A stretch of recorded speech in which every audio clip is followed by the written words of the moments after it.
Tractor versus JCB. मैं हूँ tractor और मैं हूँ जेसीबी। मुझे पसंद करने वाले लाइक और सब्सक्राइब करो और मुझे पसंद करने वाले भी लाइक और सब्सक्राइब करो। चलो देखते हैं आज कौन जीतता है। Let's go. मेरी कंपनी है इंडिया की और तेरी? मेरी कंपनी है B10 की। मेरी शुरुआत 1812 में हुई थी और तेरी? तू तो बहुत पहले आ गया था। मेरी शुरुआत 1945 में हुई। मेरा इंजन है 2730 सीसी का। मेरा तो तेरे से बहुत कम 530 सीसी का। मैं तो एवरेज देता हूँ 7 से 10 किलोमीटर पर लीटर का और तू? मैं तो तेरे से बहुत ज्यादा 28 किलोमीटर पर लीटर का।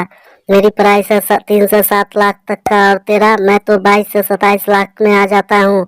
मेरा वजन 2400 किलो है और मेरा वजन 13,000 किलो है। अरे भाई तू तो पूरा हाथी है। बेल तो आपका फेवरेट क्या है? कमेंट करो।